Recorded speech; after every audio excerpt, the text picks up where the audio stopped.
Hello, good evening and welcome to my humble model railway, Bedstead Junction.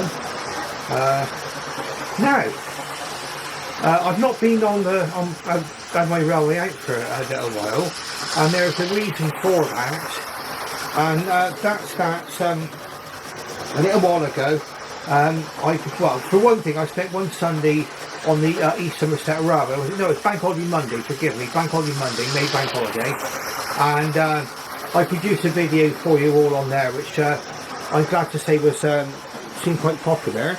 And also, in the intervening time as well, I've bought myself a new computer.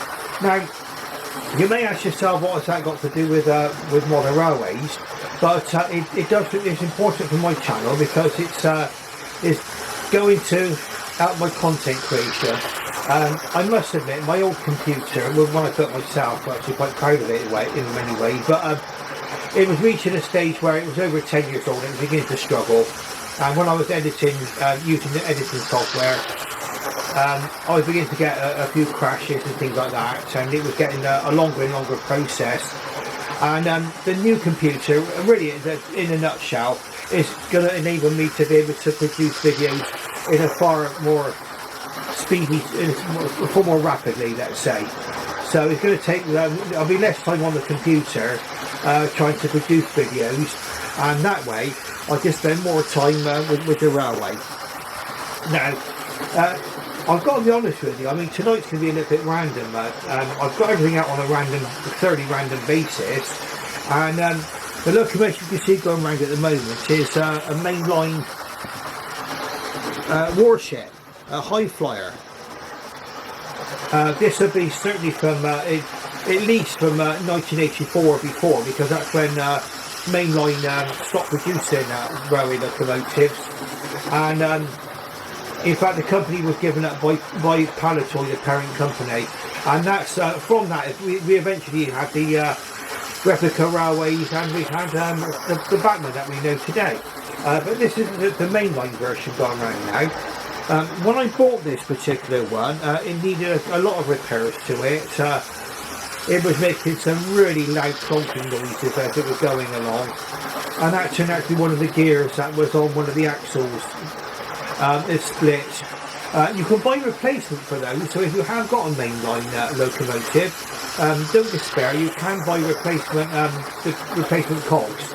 And you just basically, it's quite a simple process to remove the axle, take the bogie apart and remove the axle and one of the wheels, and put a new cog on, which is what I did. I didn't replace the other cog because there's nothing wrong with it, so I kept the other cog as a spare. You can see it's going around now by flyer. One feature you do get on this, I don't know if you can see it in this particular light, is that the cab lights up. And back in the 70s and 80s, that was going to be as good as it got. You know, you couldn't get any better than this. And really, I've got quite a soft spot for the Warship diesels. Quite nice locomotives, really. And it's also putting a little rake of GWR coaches there. I mean, strictly speaking, it would probably be our Mark 1 coaches, but I think it looks nice with the... I think green engines look best with chocolate and cream coaches. That's just my personal opinion. It just looks right. Looks very, very Great Western, doesn't it? And you can see it runs quite well, this locomotive, not too bad at all, considering. I mean, like I say, when I bought this, it was not boxed, and it came off a modern railway stand in the mid-1990s, and it looked like it had been through World War III. I don't think it had buffers on it. They say it was making a horrible clunking noise when I got it home, and but it ran, and I spent many years in the attic, and here you see it out now. I mean, it's had items before on my channel. And what I'm going to do is I'm going to run her in, because I think what you need to know is what she's like over points and everything else. I don't think she's a bad little runner, to be honest with you. But it's making a bit of a chugging noise as it's going on. But it's nothing compared to how much the noise it was actually making when I first bought this. Okay, so we'll bring in one more step round. Now, these warships They were brought in part of the dieselisation plan of the Great Western region of British Rail. And we'll see if we can stop at this signal. Oh, sack the driver, he's gone over the signal. Naughty, naughty. Okay, so there he is, he's back on the signal now. So we're going to change the point in just a second, and we'll run her in. And we'll watch her come into the station. And you'll probably agree with me that it's not a bad locomotive really in a way. It's quite nice over points. And I know there are later models out now. I mean, there's the LNER version which came out, and then the Hornby Railroad. I think there's a Hornby Railroad version of this as well, which is based on the LNER. But this mainline version, in many ways, was way in advance of what was available at the time. And in fact, a lot of the to be fair, a lot of the mainline offerings at the time were some ways, many ways, a step ahead of the competition, okay, detail wise. But let's draw this one in, and we'll have a little look at her, and then we'll run our next locomotive out, and we'll be alternating between steam and diesel, I think, tonight. Okay, so have a quick change of points, and we'll see if we can bring her in.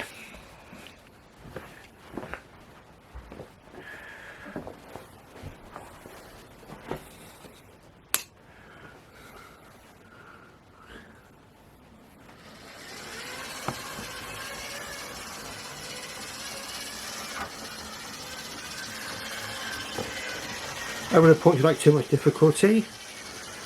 Not bad on the controller, really.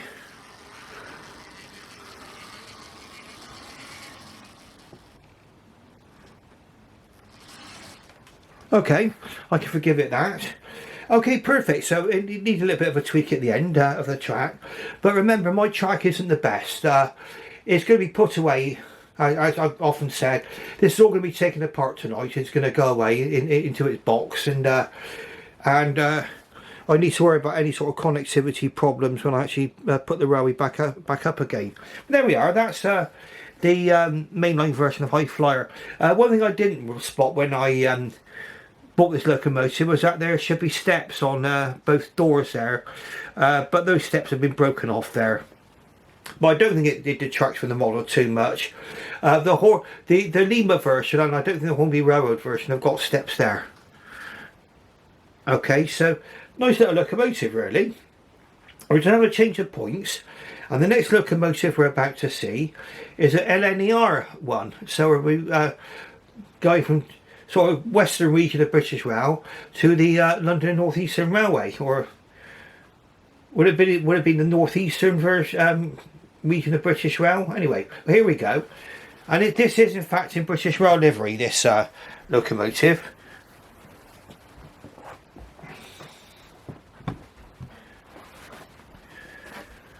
And a quick change of points, that's all it takes, and we'll be away in just a moment.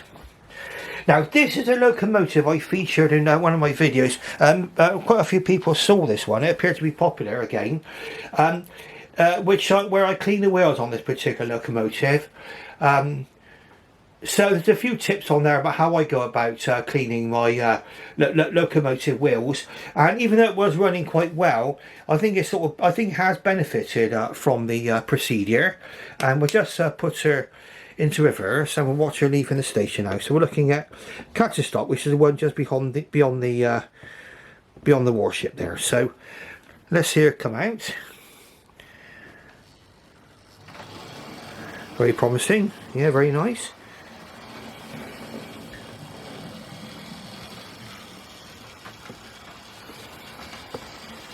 And this one, being in BR livery, is putting a rake of BR Mark 1 coaches in maroon livery, as you can see.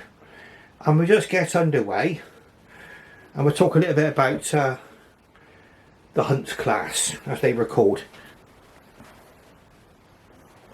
Now, I did a video on this one where I actually featured it, or a feature-length video, and so if you want any further details about it, that one might be worth watching if you've not seen it yet. I did do a video dedicated to this particular locomotive. Now, this one is different from more modern offerings in that it's tender powered. Okay.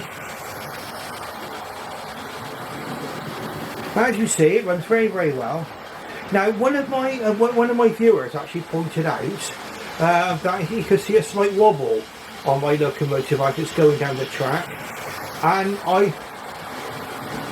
it may be that I've got a wheel that's slightly sort of out of alignment on this one, or it's just a characteristic of the 440s. But I think, if I remember rightly, my county class 440 does the same thing when it comes down the track, so it might be just a characteristic of these 440s. But you can see it going around there now. Built for the LNER railway, and these were built to serve a particular purpose, and that was to go on to railway lines where there were weight restrictions. Something which every locomotive engineer had to bear in mind was the weight limit of the railway lines that the locomotive they were designing had to go over. So this was made into, this is actually a 440. Very nice locomotive in my opinion, and something there for you LNER fans. I will be going back, for you Great Western fans, obviously you know that I'm mainly Great Western person, if I was being honest about it, and you will be seeing some more Great Western stuff in the near future. But tonight we've got quite a little variety here. Now,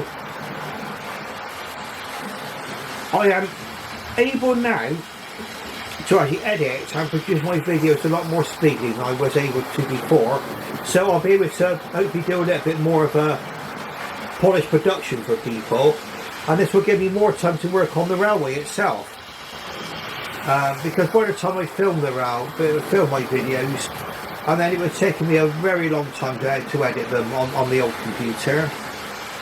On the new one, in fact I did a video. I mean, I know again it's not about railways as such, but I did do a video on my showing you my new computer and how I felt it was going to be affecting my workflow and how I work with video production. And I think that is of interest to railway modders, because at the end of the day, if we're producing videos for YouTube, we've all got our own ways of video production. Some people are on phones, which is fine, they film on iPhones. Some people film on their cameras, but then we've all got to, if you're using a camera, you then have to put the footage onto a computer and make it into a video that's alright to be shown to the public. And that might give, I mean, I know it might be stuff that's sort of maybe people might think of it not for the experienced railway video producer, but I think there's a few good hints and tips on there, so that little video might be worth watching. Okay, and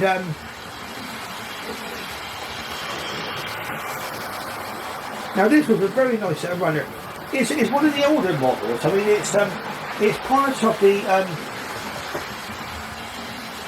the Hornby Top League range of locomotives, which means it probably came from the mid 1990s. It's tender powered, which sort of separates it from today's modern offerings. But being tender, because I'm running on with DC and I've got no intentions of changing that in the near future, I'm perfectly happy to run tender driven locomotives, anything from Airfix, Lima, Hornby, of any period really. And at the moment, by me staying with DC, I know a lot of you have got some lovely DCC layouts, they're fantastic, I love them.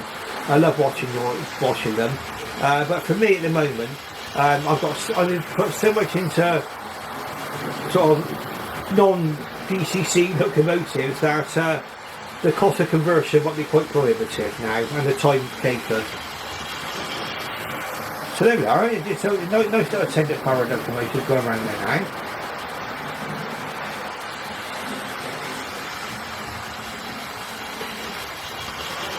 And I think it is benefiting from the wheel clean which I gave it. Running really well. I mean, there's no interruptions or stutters on here. And bear in mind, I just this layout is basically supported on 2 planks of wood. Okay, it's 3 4-foot by 2-foot baseboards, which I got down from the attic, hence they look a bit messy. And I basically just put the track out for every running session. So I literally have to build the layout every time I want to run the railway.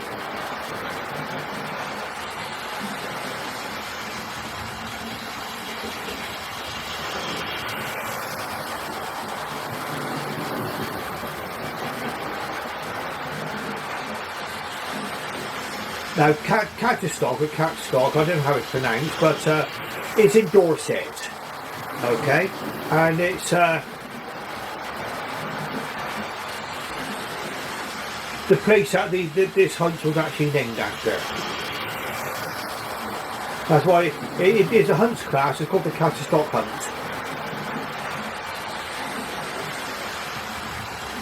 Okay.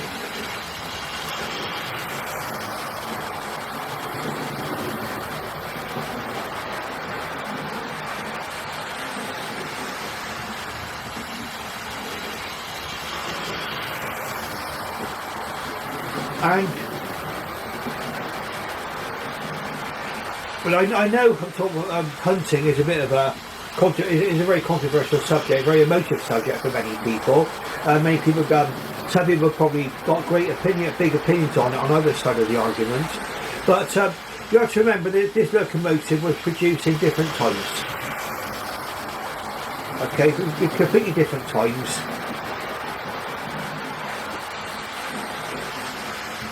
And I'm happy to run it around my layout, and it's a very nice little locomotive. You can get these in the Hornby Railroad range, but I found the Hunt Class locomotive was probably one of the more difficult ones to get. In fact, they disappeared. I mean, they get recommended by sort of various very influential YouTubers. Of course, people rush out and buy them all, I think, and so if you're not what you very often find is that they're very difficult to find, and that's why I bought the tender driven one. Quite happy to buy that instead of the Loco driven one, because you just could not get them. They would, if I was looking at the wrong places, that's fair enough, but I was looking on eBay and I just couldn't see any of these. And they're really the 440s. There's the railroad range, there's the schools class, there's the county class, which is the 440 county class, and then there's this Hunt class as well, and then there's the LMS compound. So all 440s, and in the railroad range, they're based on the same chassis, as far as I'm aware. I think they can accommodate the various wheel spaces. I might be right on that, hopefully. But here you see my. I don't think it sounds too bad for a tender driven locomotive. I don't think it's making a lot of noise or anything. I always give these a bit of a service once I bought them. I usually find them that they give very faithful service for very many years to come. Now we're going to be moving on to the next locomotive in just a few moments, and it's going to be one which you might be familiar with again. Some of you may have seen it in various series, but there's a bit of a development which I'd like to talk about with it, and it's a little bit of a tip really for those of you who might be driven to distraction by these sort of locomotives stalling on points, let's say, or hesitating on points. Okay, so what I'm going to do is we're going to run Cattistock in just a moment, and again you're able to see how good these locomotives are running over points.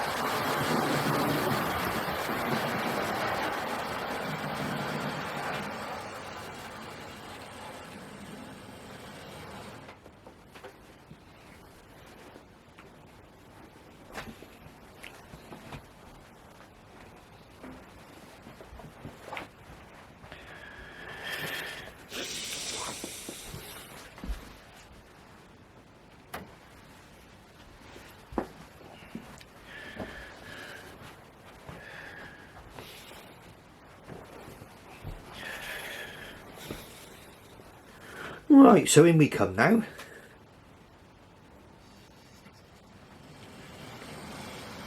Cattistock. And she comes over the points beautifully, look at that.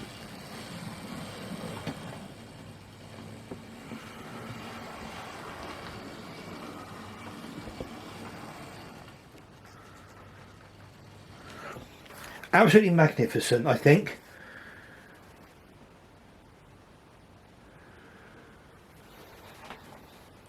Right, so we need to do a little bit of points changing, and they'll be changing our focus over to the other sidings by the good shed.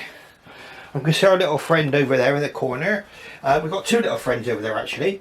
We've got the LMS, which is basically from a train set, and this one is going to be what we'll be seeing now. And I'll explain to you the development I did on this particular one. Now to put this into reverse, we'll go up onto the siding up there, and we can watch it reverse out. Okay.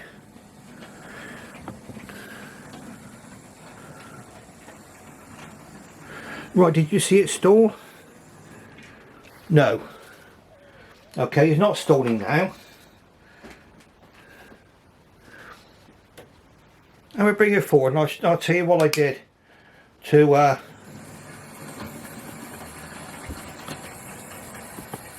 alleviate the problem.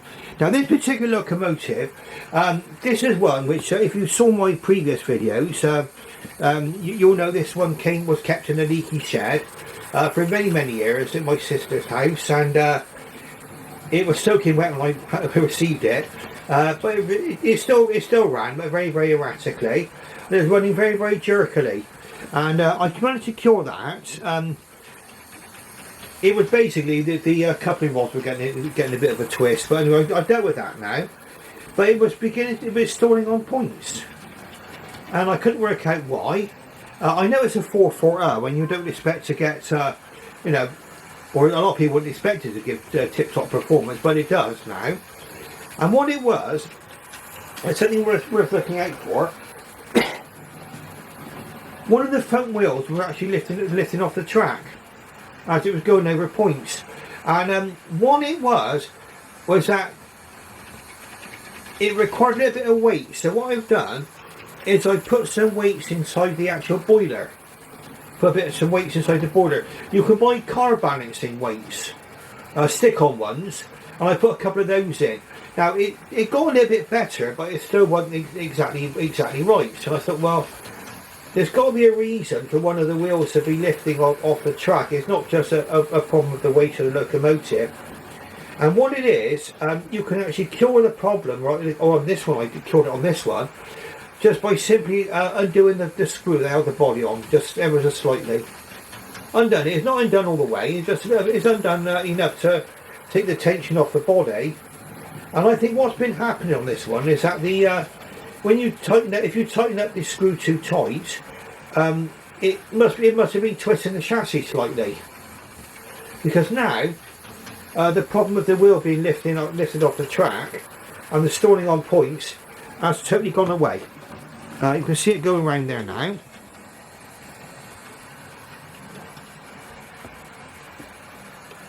Over this set of points, no problem. And you can literally hear, as it was stalling over the points, you can hear all the wagons banging together and all clashing together. But now, no problem at all. So very happy with this. Now I think we're going to be overrunning on my limit for filming on this camera, which is about 30 minutes. I've got one more locomotive to show you, but that's not too much of a problem for me now. Like I say, because I can actually put these videos together quite quickly now.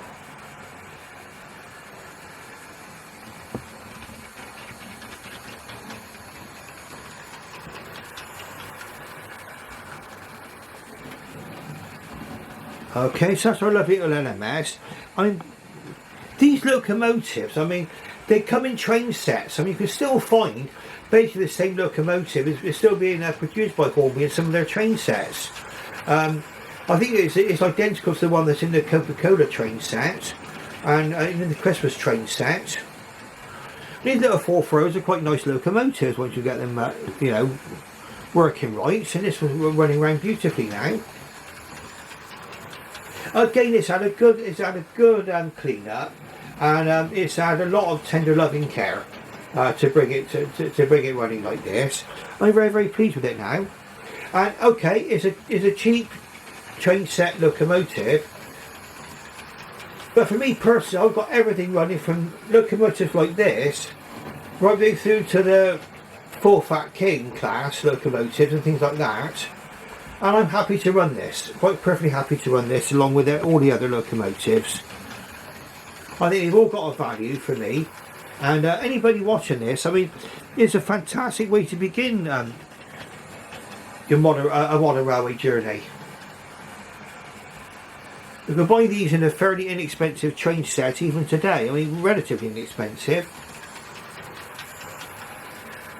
I think people talk about how much railway locomotives cost today, but bear in mind even in the 1990s they were quite expensive when I started. And I can remember paying something like £47 for an 042 tank, GWR 042 tank. And it was, I was happy to pay that, but I should imagine the price has more than doubled since then. So paying around about £100 for a locomotive is probably about right for a locomotive like that, in my opinion. I mean, some may disagree about the prices.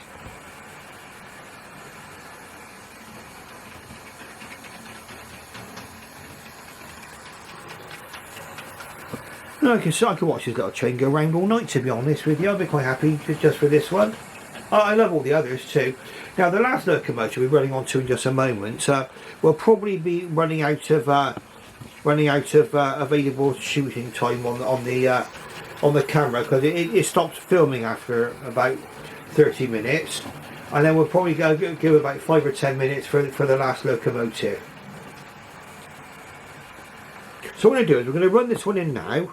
Then we're going to see if we can get ourselves going, and what we'll do, they'll watch this one come in over the points now, hopefully, and we'll see what she's like. Now you can see this of the junction there, okay? We're not running all that fast.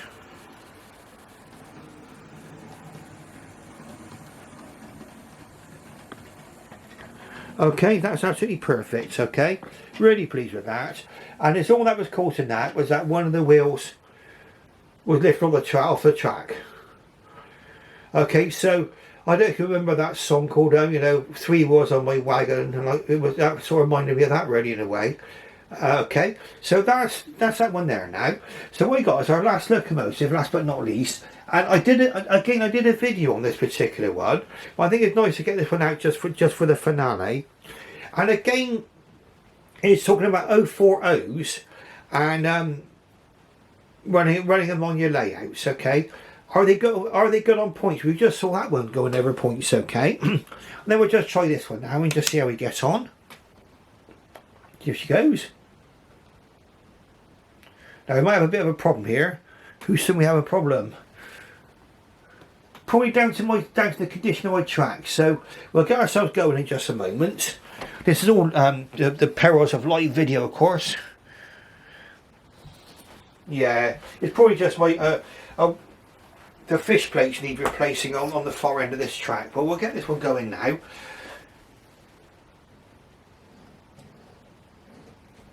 Yeah, I can hear the motor humming now.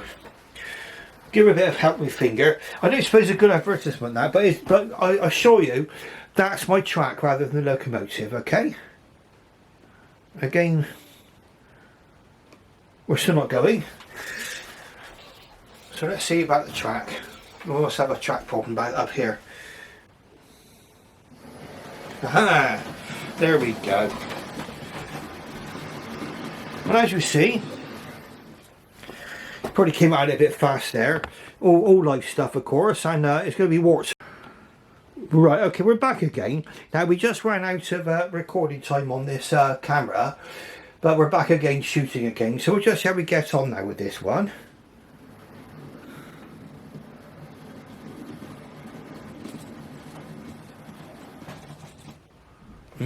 Not too good. That's a bit of a shame. We didn't normally get this problem before. And again, it's the problem with my track usually. It's usually the track more than anything else.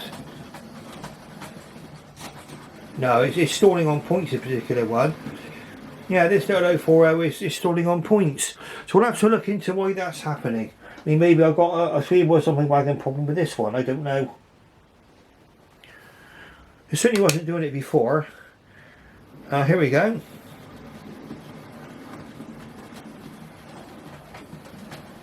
No, sweet as a nut that time. Yeah, okay. It might be just lack of use, because when I bought this locomotive, it had been kept, somebody kept it for 10 years in a box. Okay. There we go. It's going along lovely now. So it's probably just lack of use that is this locomotive is actually suffering from. I've been running it quite a lot, and as I run it, it gets better and better and better. There we go. Over the points there. Now,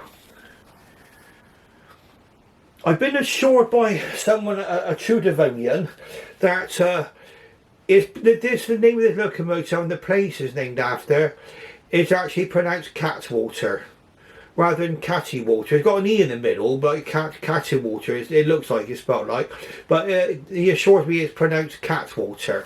Okay, so what I do is I'm going to be running this locomotive backwards and forwards a little bit over these points now, just because we just want to make sure we've actually got over the problem. A little bit of a slight bit of vegetation there, but nothing too serious. Okay, so I think probably just lack of use again. That's this locomotive suffering from. I have given it a bit of a service and oiling and everything else, but I did not remove the body. Okay, so that may be one of the reasons why we've got the problem. There we go, it's coming out the siding perfectly now. Okay, it's putting 3 Esso tankers because this that particular locomotive is a Sentinel, and it was actually was used in the Esso depot at Plymouth in a place called Cattewater. Okay, so we're pronouncing that right now. Now, as you see, it went over those points perfectly, so it's a nice little locomotive now that it's got going. Sorry, a little bit of interruption in the end. It probably did look like a very good advert for it, but I assure you it's a lovely little locomotive, and I'm sure I'm going to get many, many happy years from this one. Now, the only reason why the previous owner didn't use this one, apparently, was that the previous owner bought it, tested it, saw it, checked it ran, put it back in the box and switched to N-gauge. So obviously this locomotive was no use on an N-gauge layout, and it remained in a box. Now I would guess, this one probably came out a fair time ago, so it probably had spent many years in a box. Okay, so I don't know. I mean, you probably feel a little bit arthritic if you've been kept in a box for 10 years, wouldn't you? I mean, so we can excuse it a little bit of needing a little bit of running in to keep it going. But now you can see it's running perfectly well. There we are, Cattewater. It's a lovely red livery. I must admit, when I saw the locomotive arrive, I took out the box. Saw it in the box. I sort of fell in love with it basically. I've already got a Sentinel, another Sentinel locomotive. I got the Port of Bristol Authority one, which is I think it's number 39, isn't it? I don't know, I can't remember, but it's the one that's on the East Somerset Railway at the moment. And I've actually saw that one close up and personal, but this is a different one. This one's an 040, whereas the Port of Bristol Authority one was an 060. And I do believe that these were actually chain driven. Powered by Rolls-Royce. So they've got Rolls-Royce engines in them.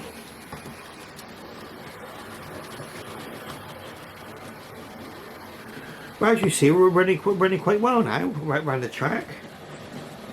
Putting his lovely little rake of Esso wagons. These are actually for sale. I bought the wagons on Amazon. I think they're about, it comes to about £58, £59 for the 3.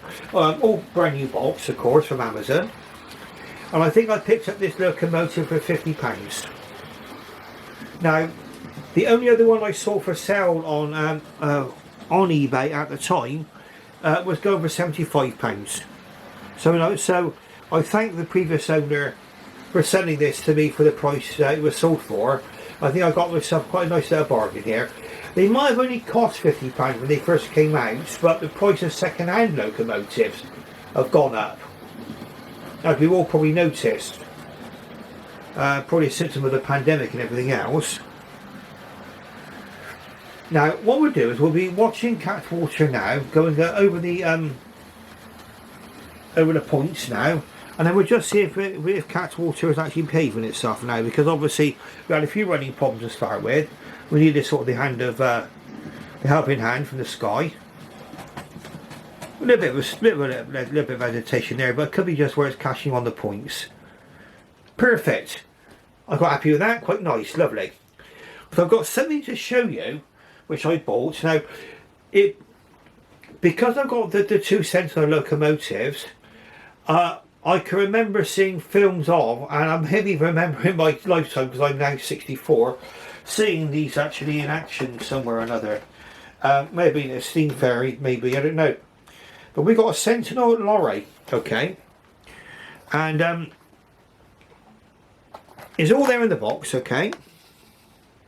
Now what I'm going to probably do is I'm going to probably show this to you on another video, okay. I know you probably say, oh, get out of the box, I want to see it, but I think, to be fair, it probably would have been better if I'd have actually shown this one at the beginning of the video.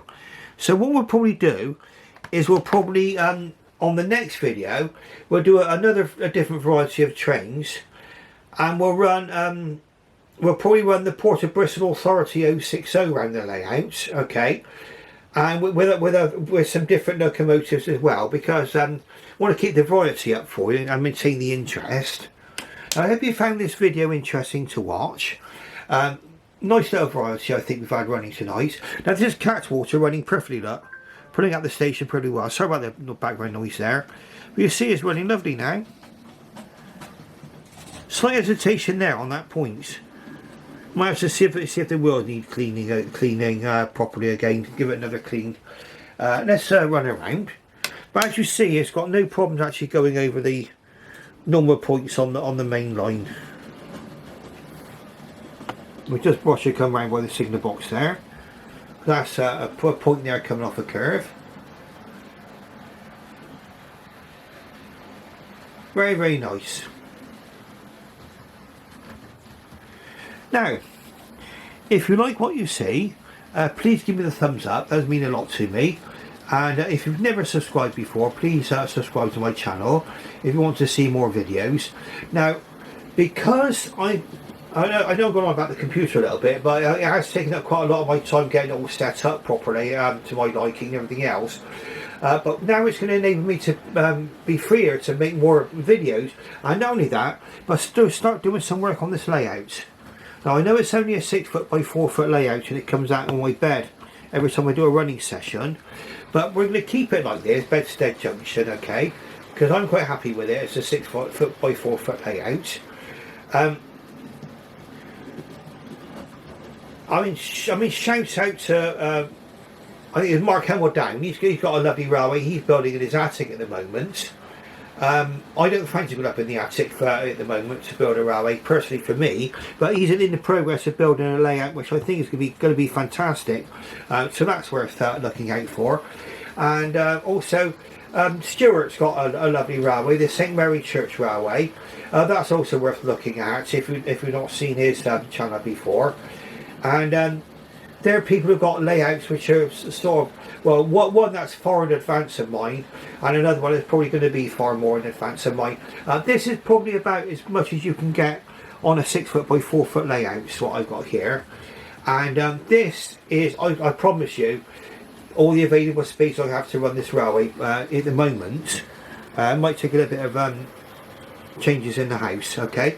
Now, if you've if you enjoyed this video, give me a like and subscribe, and thank you very, very much for your interest, and I shall bid you farewell and good night, and I'll try to get this video out tonight for you. It's Sunday night, and I do believe it's the 15th of May, Sunday the 15th of May, and we're getting near 10 o'clock, so by the time I've done this video, put everything away, time will be getting on a little bit. It's okay. So you might see this video quite soon. If not, you might catch up with this in the week, okay? And so thanks very much then, and bye bye.